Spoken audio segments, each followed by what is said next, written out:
What's up, Wyatt? Hey there. How are you doing? I'm doing all right. Just trying to I get set up here. Can you hear me okay? Yeah, Okay, cool. got Um, my little setup here too. Of course, I gotta get the Batman in the background. I had to do it. I wanted to sit and chat with you for a while just because I knew you were like local to St. Louis. sure. Because I saw like when I watched the BTS for The Dark Knight Returns, you had mentioned that you were around the St. Louis area, and I was like, oh no shit, like this guy Yeah. is like a local St. Louis filmmaker, so I just thought that was cool because I'm St. Louis born and raised. I'm over here Right. in the Chesterfield area, so Right. um, you know, And well, I can give you a much longer answer than regarding Webster because I was actually born in central Illinois. I was born in okay, Springfield, Illinois. And through my teens, I just moved all around Illinois. Um, but I had gotten interested in filmmaking because of Star Wars, really because of mm, Jaws. Jaws was 1975, and Jaws yeah, kind of got my interest. But it wasn't until Star Wars that I was like, okay, this is what I want to do. I want to make films. mhm, And I moved all around central Illinois, and then I ended up over on the east side. I ended up near Edwardsville, a little town called Hamel. yeah, And that's when I started exploring St. Louis and making my driving into St. Louis, going to movies in St. Louis, meeting people in St. Louis. And that was all early 1980s. So I'm continuing to make films and I'm starting to think about college. And Webster was really the only game in town as far as filmmaking was concerned. Webster was very different back then. mm, Webster, I'm not to denigrate Webster because Webster's I think a really good school, but back then it was more about teaching you how to enter the local marketplace, like how to cut a good radio spot, how to shoot a good asparagus commercial for Schnucks and things like that. right, They weren't really worried about teaching you how to make narrative feature films. That's not what they were really doing. So you got into some theory and you got into some film history, but it wasn't. If I had it to do over again, I mm, probably would have gone to a school, one of the big film schools on the east or the west coast. So I was at Webster maybe 2.5 years, and I'd never declared a major. And I basically, in 1988, I decided, okay, I gotta go someplace where the films are being made. And so I went out to Los Angeles, and I was in Los Angeles from 1988 to 2006, so about 18 years. And there came a point where Los Angeles just got so expensive and got so hard to live out there. right. And the digital technology was looking so good, and the cameras were so good. I thought, I don't need to be in LA in order to make films. And I feel like I missed my window because by then I was like in my early 40s, and I'd been directing some stuff, but I hadn't directed a feature film like at the studio level. And I thought, well, at age 40, I'm probably not gonna direct a studio film, I but hear I want that's to make usually like, films. sorry, I don't mean to like cut you off, but I mean, I hear that like 40s is kind of like the age where people usually do break out or get their It shot to really do. it kind of depends because I feel like, I know in the 90s and certainly in the 2000s, it was really about the commercials and the music videos. You saw a lot of filmmakers coming out of like the really hot filmmakers like oh your David Finchers and people like Mm, that. They were coming out of like commercial and design work. Marcus Nispel, and even believe it or not, Ridley Scott. Ridley Scott didn't get his first shot really. He did a little film called The Duelists, which was like which was like 1977, but he was yeah. younger. He was like in his 30s. He didn't do Alien until he was like 40. But Ridley Scott had shot something like 2,500 commercials or something. It was an He and his insane brother amount. Tony. So they were like this hugely successful commercial company. So in the 90s, there were a lot of these big music video companies in Los Angeles, like RSA and DNA and these companies, and all these young hotshot directors were coming out of these music video companies. And that's where, I mean, if you were already Spielberg, if you were already Coppola, if you were already Scorsese, you were kind of set in the industry. So you could come along. Um, and then we started seeing stuff like Joss Whedon doing. a very successful TV show in Buffy the Vampire Slayer, and then he'd get to do features. J.J. Abrams doing a Right. series of successful TV series, and then he'd get to do features. I just felt like, in my early 40s with no real, I'd done second unit, I'd done some pilots for television. I didn't have that inside track. And I just thought, okay, as opposed to trying to crash the studio gates at 40 something, I'm going to go back to the Midwest. And I found independent financing here. And so I was able to start shooting feature films here. And, will I ever get to do a big 50 or $100 million studio film? I don't know. Probably not. But You the never stuff know. that we do, you never know. Yeah, Yeah. if I get the opportunity, that'd be great. But and that's probably going to come now more out of I do something that attracts a ton of attention. Like I do some crack YouTube thing that goes viral and people Right. show up. Yeah, the guys who made the Blair Witch Project in 1999, they were young filmmakers. They had a cool idea. We're going to make this found footage film and we're going to do it a certain way. Have you seen anything out of them since? I mean, they got development deals, they got offers, they got a short-lived TV series. So yeah, it's the whole how you get your directing career started. I admire guys like Spielberg because Spielberg, he Uh, started small, he started young, he worked his way up, he learned all this great filmmaking skill. So long is story short, Spielberg coming who is Spielberg who you idolized? It seems like, you mentioned Jaws and I was thinking you're probably, drawn to him as a filmmaker the most out of anybody. Spielberg, you know what? There's probably somebody who, here's what I'm drawn to. I'm drawn to, this dates me, but there's also a reason. I'm drawn to the filmmakers who rely on basic filmmaking technique. Um, because I don't care if you've got green screens or virtual sets or what kind of multi level technology you have. It still comes back to the basic filmmaking story elements. It still comes back to how are you telling the story? So if you go into it backwards thinking, well, I'll shoot virtual reality and I'll figure it out later. I'll shoot 3D motion capture and I'll figure it out later. That's not filmmaking. That's something else. And you can get to good things from there. But Steven Spielberg and a lot of these other old school directors will come at it emotionally and they'll ask, what's the point of the overall story? What's the point of this scene? How does this scene relate to the overall story?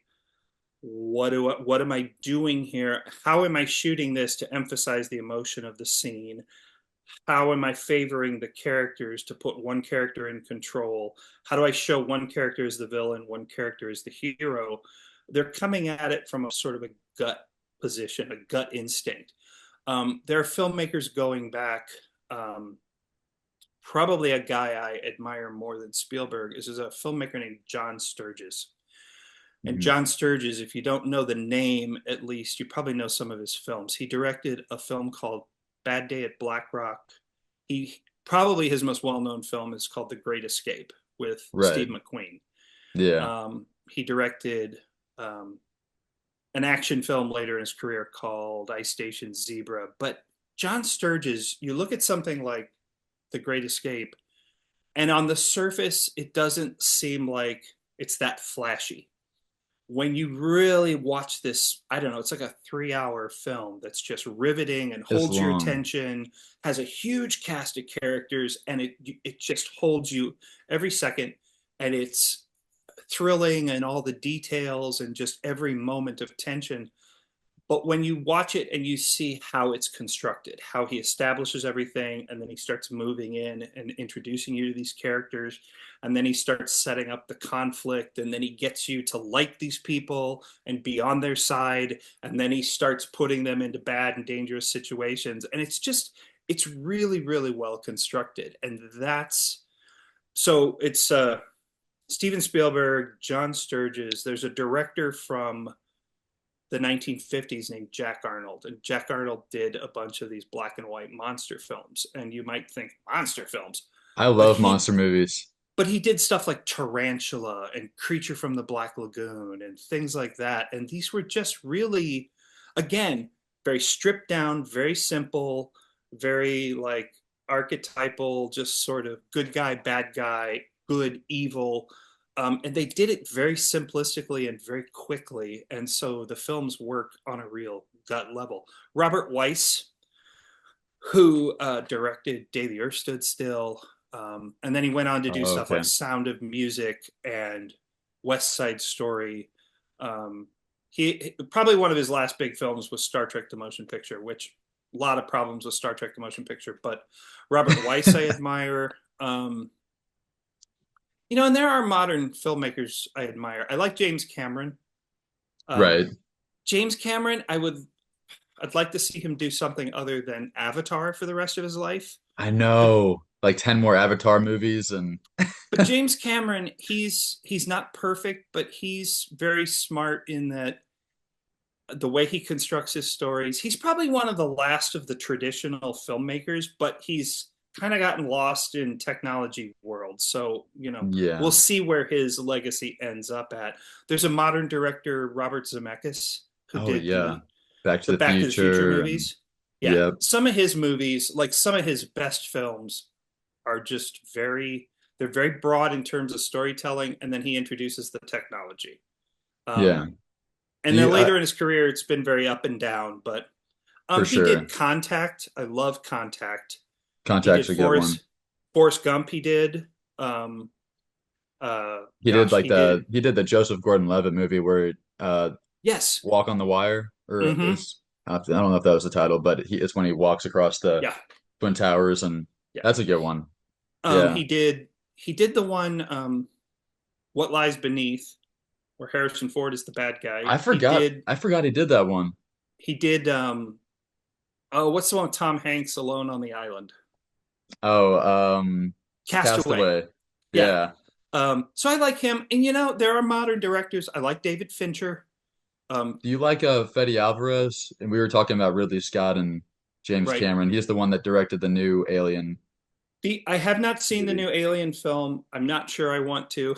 Right. I know it's kind of Alien's kind of like, oh, like after the last couple of years, but um, I actually saw it and I was surprised by it because I'm not a huge Alien fan. right. I'm a huge Ridley Scott fan and James Cameron, but Because I you was know, there day one when Alien hit. I mean, I was there for Star Wars. I was there for Alien.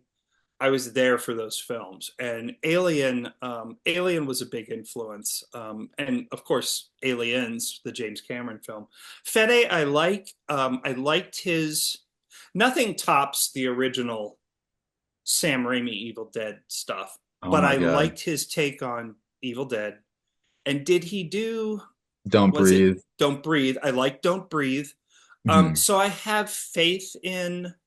I'm sure I will see Alien Romulus. I just know there are things in it. Okay, Alien Romulus, I know that it connects to Prometheus It with the black does. goo.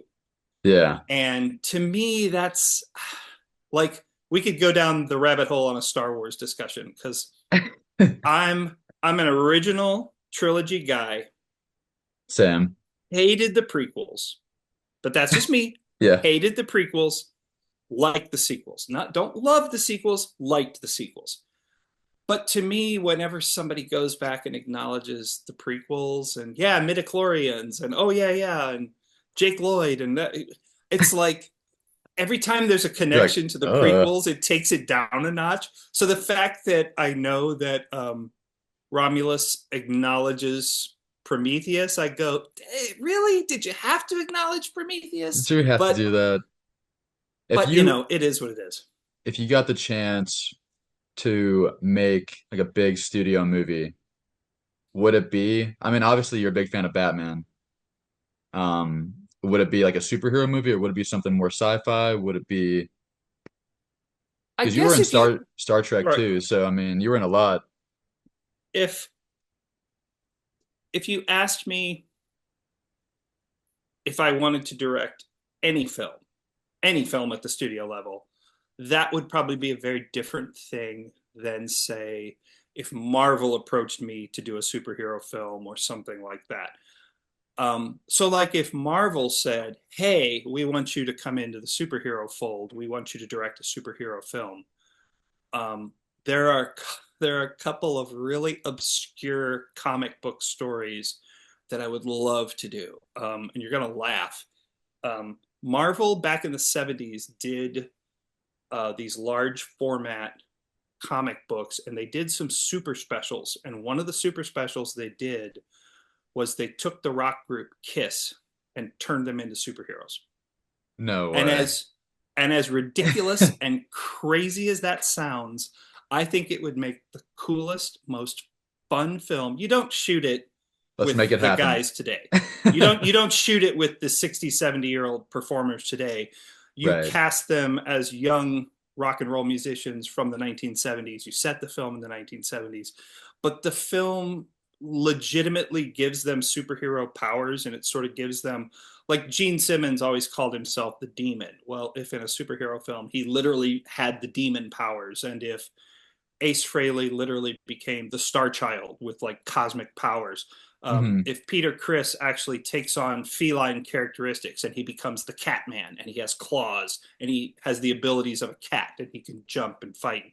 So the concept behind it was really cool. And there's a way, like in time travel and multiple dimensions, there's a way that it crosses over with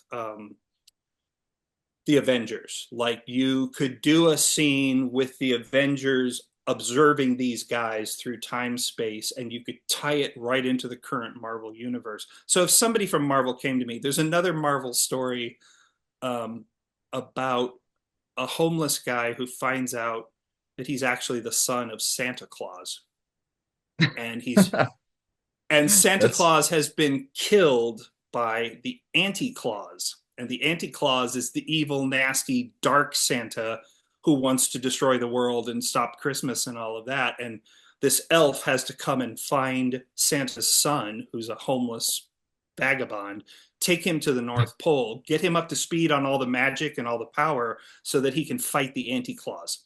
And at the climax of that story, he takes Santa Claus's bag, which Santa Claus's bag, how do you stick presents in the bag for all the children across the entire planet? Well, it's multidimensional and it's mm. endless. It's like a TARDIS. Inside the bag is bigger than on the outside. And in the end, Santa Claus traps the Anti Claus in the bag and ties it shut. So the Anti Claus is lost in the other dimension. I mean, it I'd sounds see it. silly. It I would sounds see it though. silly when you talk about it, but I'm a big fan of the idea that it doesn't have to be a $250 million film. You know, it's the when it's the Avengers and the Avengers are fighting everybody and it's every actor known to man and it's 2,500 visual effects shots, then it's a $250 million budget. Give me 25, maybe 50 million bucks to make a Kiss film, and then just let me go and do it. Give me $25 million to go do Santa Claus versus the Anti Claus, and just let me go do it. That's what I would pitch to them. Let's do it small. Right. Let's do streaming. Let's put it on Marvel streaming on the Disney Channel, but just let me go do it. Let's not try to sell it worldwide. Let's not try to make $1 billion, which is going to lead me full circle to another answer. If I could make any film that I wanted in the DC universe, I would, of course, love to make the feature film version of The Dark Knight Returns, of course. Right. And I know uh, Zack Snyder has already sort of cherry picked a couple of the best bits from The Dark Knight Returns and put those into some of his films, like Batman versus Superman. Right. He sort of took the whole end battle sequence from Dark Knight Returns and sort of grafted it onto Batman v Superman. And I know Zack Snyder still has interest in doing Batman v Superman, or I'm sorry, Dark Knight Returns. And if the Zack Snyder who made Watchmen shows up and he's the one that does Dark Knight Returns, cool, cool. It'd be awesome. The Zack Snyder who does these big, huge, gigantic plots with too many elements and too many characters that run on for 3.5 or 4 hours. No, that's not the Yeah. guy. But if it's the old Zack Snyder, the Zack Snyder of like 300 and Dawn of the Dead and Yeah. Watchmen, fine, sign that guy up. Um, if I had an opportunity to do whatever film I wanted, there's some stuff that's never properly been tapped, like H.P. Lovecraft. I don't know if you're familiar with H.P. Lovecraft. Yeah. One of It's hard to his, tackle his work for um, sure. I have a concept for how to do. He wrote like two novellas. He wrote At the Mountains of Madness and Cry of Cthulhu. At the Mountains of Madness, I know exactly how to do that film. I would love to do that film. And again, let's not try and make it. Apparently, they tried to do, Guillermo del Toro tried to do At the Mountains of Madness a few years back, well, maybe 10 or 20 years back. And it was like $100 million, and it was Tom Cruise starring in it.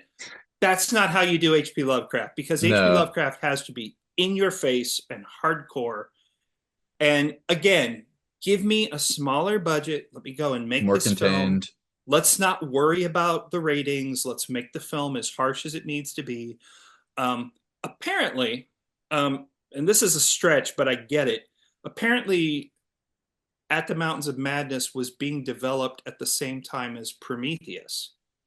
Mm. And when they saw Prometheus, they backed off of At the Mountains of Madness because there were similarities. Because in Prometheus, they discover this underground city, this ancient world, and they had created something that got out of control and killed the makers and killed the masters. And that's kind of the climax of At the Mountains of Madness, where they go to the big city in the Antarctic and they created these creatures millions of years ago, and the creatures killed off the masters and took over the city and destroyed it. So when they saw Prometheus, they went, yeah, this has kind of been done. Let's end the $100 million budget. And yeah.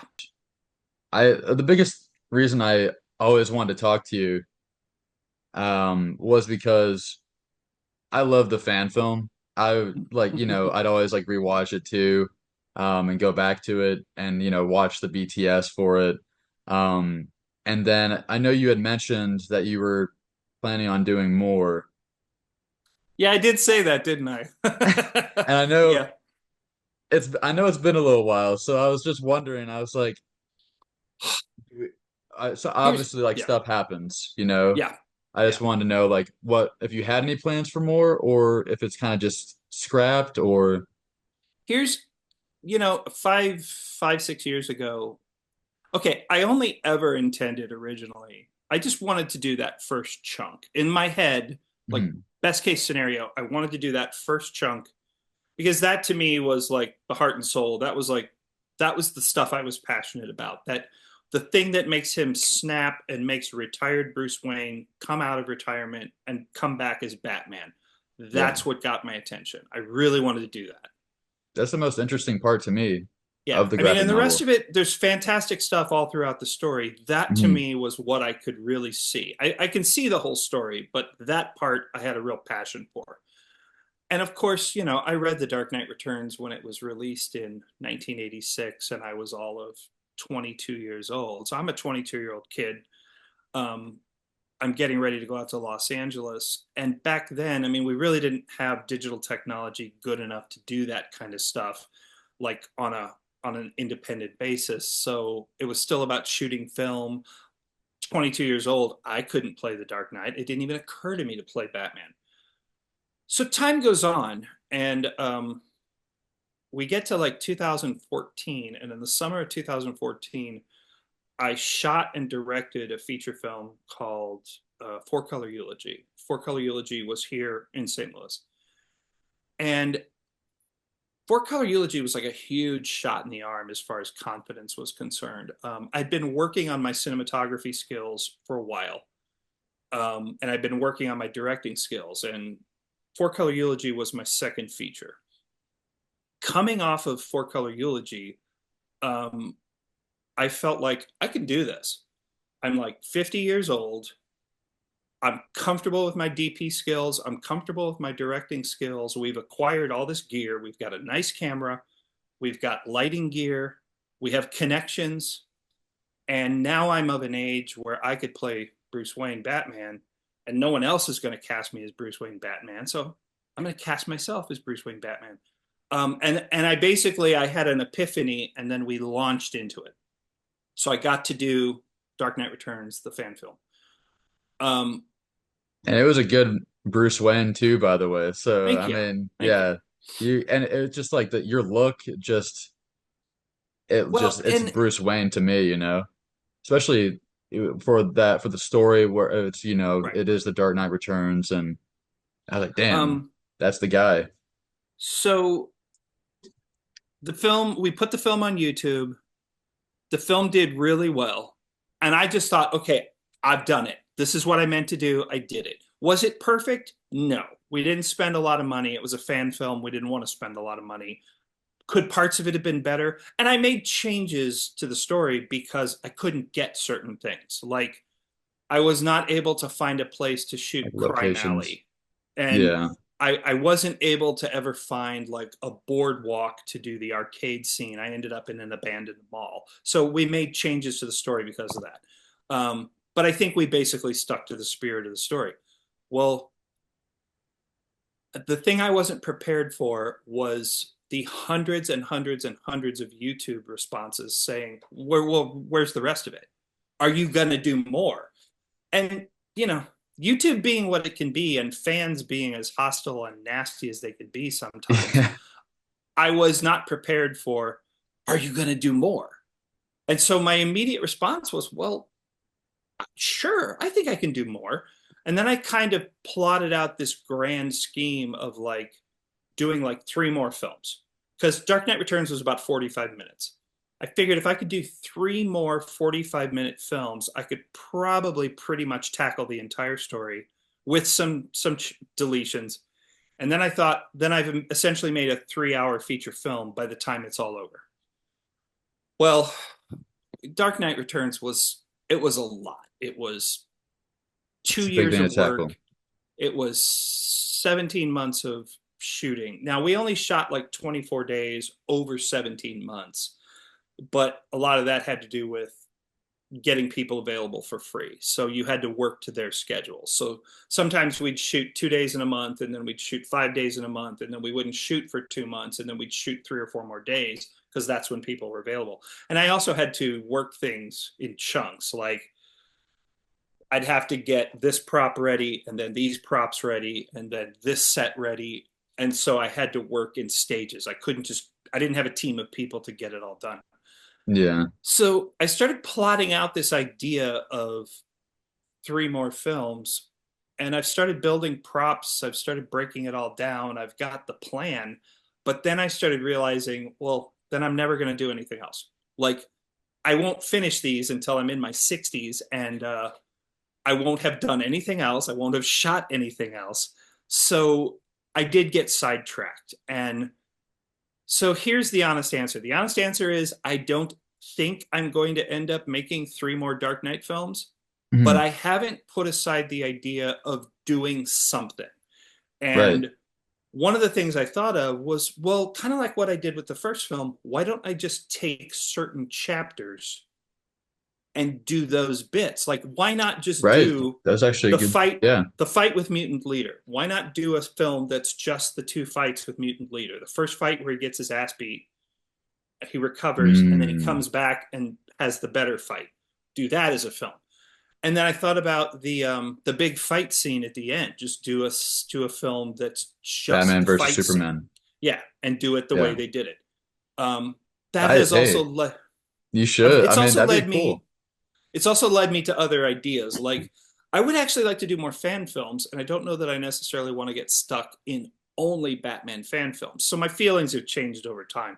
Um, Well, if you'd want any help on sets, okay.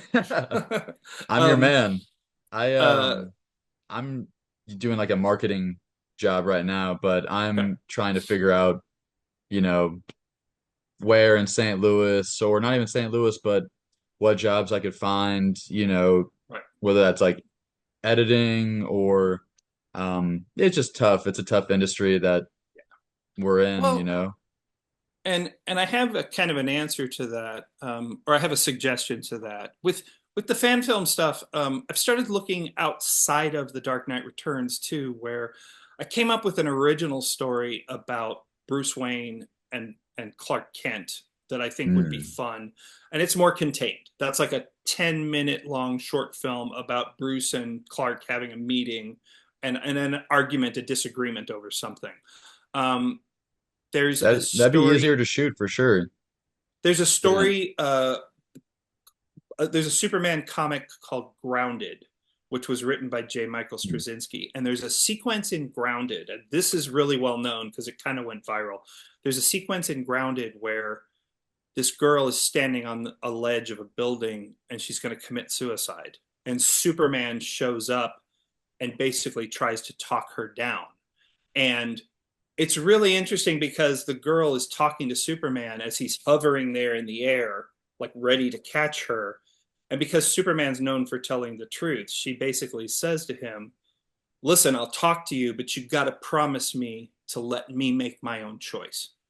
And Superman begrudgingly goes, okay, fine, I will honor whatever you choose to do. So he's basically saying, you know, either I'm going to talk you off the ledge or you're going to jump, and I'm going to let you because I don't tell lies and I always tell the truth. And so it's this sequence with Superman trying to talk to her about not committing suicide and not jumping off the building. And again, it's a self-contained, it's part of a larger story in the comic, but that one episode of just him talking her off the ledge would make a great fan film. I also have a lot of interest in a Star Wars fan film. I've seen so many Star Wars fan films. Star Wars fan films are always about an excuse to have a lightsaber battle. Right. And I've seen some epic, amazingly cool lightsaber battles, but I have yet to do my version of, that older Han Solo between the events of Return of the Jedi and um, The Force Awakens. Force Awakens, Yeah. and somewhere in there. And now I'm in that age range for that. And I have an idea for a story, but it's a story. It's about Han and Chewie going on an adventure, having something they have to accomplish. And yes, there's action and laser battles and stormtroopers and stuff, but it's not just an excuse to have a 10-minute long lightsaber battle. So I guess what I'm saying is I started thinking that if I stick with Dark Knight, that's all I'm going to do. All I'm going to do is Dark Knight. And That makes sense. if I had millions of dollars, or if I was independently wealthy, I would do them as fan films, because even being independently wealthy, I could just spend however much money I wanted to, as long as I didn't profit. Um, Right. but you were talking about work, and one of the interesting things about film industry work in St. Louis is even when I went to LA, even in LA, you don't get to do exactly what you want to do or what you're trained for necessarily. Some people get lucky. Some people train to be a director of photography and then they go to LA and they're director of photography. Some people train to be actors and actresses, they go to LA, that's what they do. My grand plan was to go to LA, be an actor, act my way into directing. I got to directing, but I got there in a roundabout path. I found that the pathway to directing was much faster on the technical side than it was on the acting side. So I went into special effects and miniatures and all that, Yep. and that got me to directing. Um, but it seems to Hmm. me like survival in LA was all about being flexible. Like, I know people who, I'm a screenwriter and I'm only ever going to be a screenwriter, and that's what I'm going to get paid to do, and that's my gig, and I'm not being distracted by anything else. Yeah, You but you gotta be still got to pay the adaptable. bills. You still Right. have to pay the bills. So I think I survived in LA and made the choice to leave as opposed to being forced to leave, because I was an actor. I would do extra work. I could build miniatures. I could paint sets. I could build sets. I could do visual effects work. I could do all these things. Eventually, I started editing. I started doing all of this stuff. I even went sideways towards the end. I went sideways into big high-end still photography advertising work. Like, I was working with photographers and building props and sets for them for things like Time magazine covers, big high-end automotive ads, things like that. So not film work, but still creatively doing stuff. But again, it paid the bills, it paid my rent. And then when I got back to You need St. the money. Louis, Yeah. yeah, when I got back to St. Louis early on with our company, we did commercials, we did music videos, we did For not for Pirate Studios. profits. Yeah. Okay. Um, and even still today, um, I don't know if you'd call it corporate or industrial, but anyway, we do a lot of pieces for nonprofits.